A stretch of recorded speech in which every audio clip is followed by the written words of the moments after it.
2026 की शुरुआत, एक ऐसा समय जब दुनिया भर की परमाणु संधियां और सुरक्षा के तमाम उपाय बस ताश के पत्तों की तरह बिखर गए। और इसी के साथ हमारे सामने एक बहुत ही गंभीर और डरावना सवाल आकर खड़ा हो गया है।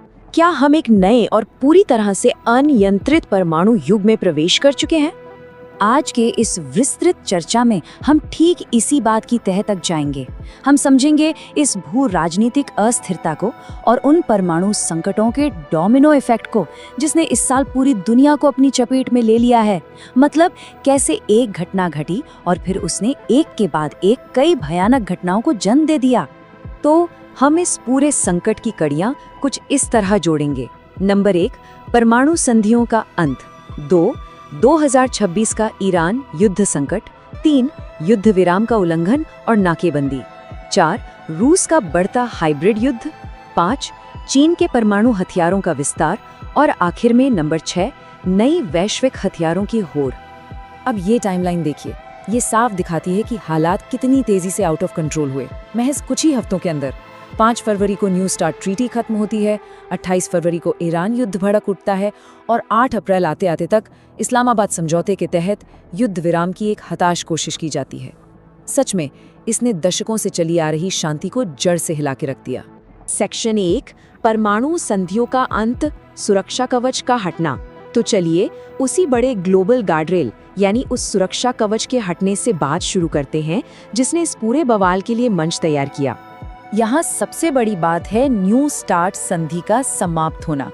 इसके खत्म होने का सीधा सा मतलब ये था कि अमेरिका और रूस, जो दुनिया के 2 सबसे बड़े परमाणु शस्त्रागार हैं, उन पर लगी हुई सारी लिमिट्स अचानक से हट गईं। मतलब दशकों की कूटनीति से जो एक कंट्रोल सिस्टम बना था, वो अब सिर्फ इतिहास बनकर रह गया। जरा सोचिए, जो संधियां दुनिया को विनाश से बचा रही थीं, उनके हटते ही पलक झपकते हथियारों की एक अंधी दौड़ के लिए रास्ते खुल गए। सेक्शन 2, 2026 का ईरान युद्ध संकट, मध्य पूर्व में तनाव।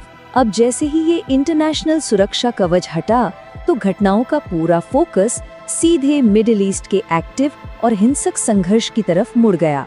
हुआ ये कि फरवरी के अंत में जो शुरुआती हवाई हमले हुए, उन्होंने एक बहुत बड़े रीजनल पलटवार को ट्रिगर कर दिया। अमेरिका के प्रतिबंधों और हमलों के जवाब में ईरान ने सीधा हॉर्मुज जलडमरू मध्य यानी स्ट्रेट ऑफ हॉर्मुज को ही बंद कर दिया। इससे हुआ क्या, दुनिया के तेल और ग्लोबल ट्रेड की मानो नसी दब गई। पूरी दुनिया की इकोनॉमी का दम घुटने लगा। और सबसे हैरान करने वाली बात जानते हैं, इस बढ़ते तनाव को रोकने के लिए आखिरकार पाकिस्तान को एक मध्यस्थ के तौर पर आगे आना पड़ा, जिसके बाद 8 अप्रैल को इस्लामाबाद समझौते की रूपरेखा बनी। सेक्शन 3, युद्ध विराम का उल्लंघन और नाकेबंदी, समझौते का टूटना।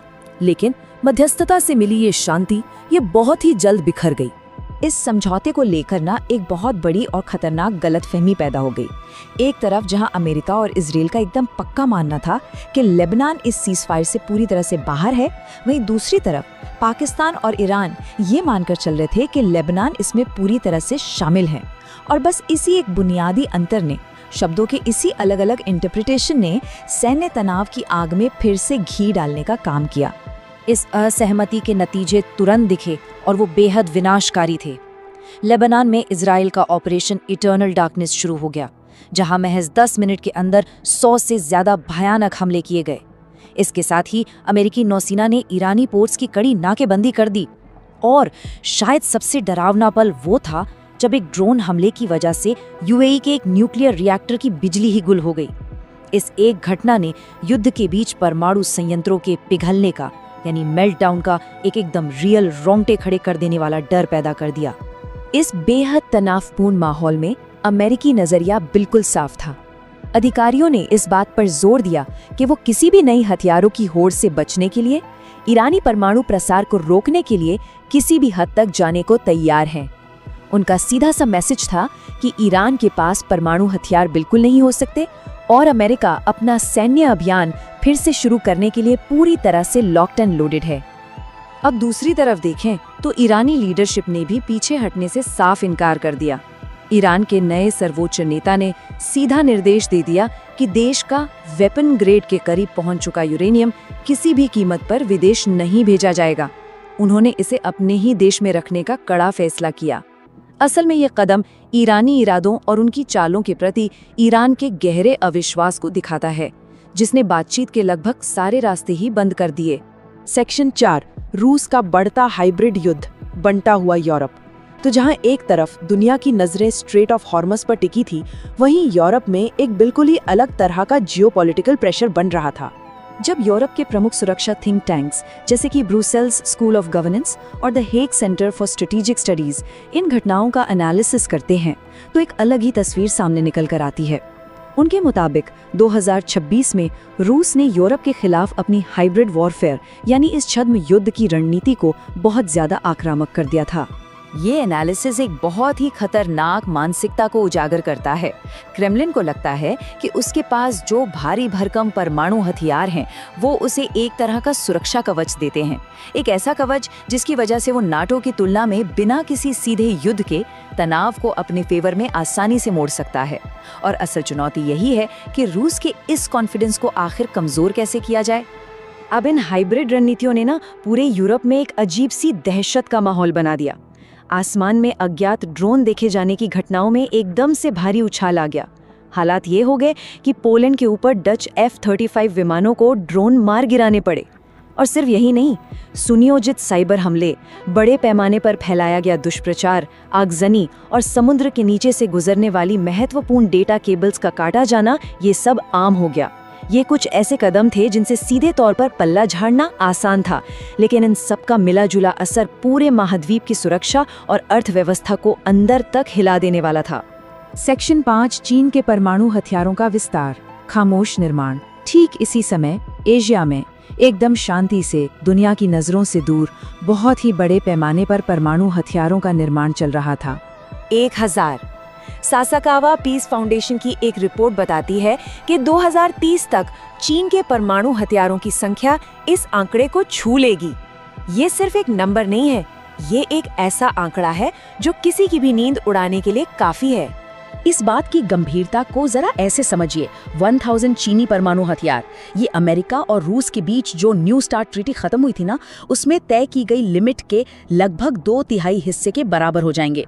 जरा इस स्पीड पर गौर कीजिए। 2025 में अनुमान था कि उनके पास 600 हथियार हैं और महज 5 साल में ये आंकड़ा 1000 तक पहुंचने वाला है। ये साफ दिखाता है कि ग्लोबल न्यूक्लियर पावर का बैलेंस कितनी तेजी से पूर्व की ओर खिसक रहा है, और वो भी बिना किसी रोक टोक के। सेक्शन 6, नई वैश्विक हथियारों की होड़, डेटा का संश्लेषण। और यहीं आकर ये सारी अलग अलग दिखने वाली घटनाएं एक साथ जुड़ने लगती हैं और हमें एक बहुत बड़ा और चिंताजनक मैक्रो ट्रेंड दिखाई देता है। इस पर Stockholm International Peace Research Institute यानी सिप्री की रिपोर्ट बिल्कुल स्पष्ट है। अब देखिए, सुरक्षा संधियां खत्म हो चुकी हैं, मिडिल ईस्ट और यूरोप में क्षेत्रीय संघर्ष धधक रहे हैं और एशिया में हथियारों का अनियंत्रित प्रोडक्शन चल रहा है। इन सब को देखते हुए इंटरनेशनल वॉचडॉग्स एक ही भयानक नतीजे पर पहुंचे हैं। हथियारों की एक नई और भी तेज ग्लोबल रेस। सिर्फ फ्यूचर का कोई डर नहीं है, वो रेस असल में शुरू हो चुकी है। ये मल्टी फ्रंट क्राइसिस अब पूरी तरह से कंट्रोल के बाहर है। इन सभी कड़ियों को एक साथ जोड़ने पर जो तस्वीर उभरती है, वो बेहद खौफनाक है। हम सच में एक नई बिना सुरक्षा कवच वाली दुनिया में खड़े हैं, और ये सारा डेटा हम सभी को ये सोचने पर मजबूर कर देता है कि पुरानी संधियों के टूटने और चारों तरफ से उभरते इन नए संघर्षों के बीच इस नए दौर में ग्लोबल सिक्योरिटी यानी विश्व शांति का भविष्य आखिर कैसा होगा। दुनिया अब एक नई निवारण प्रणाली, एक नया डिटरेंस कैसे स्थापित करेगी? ये एक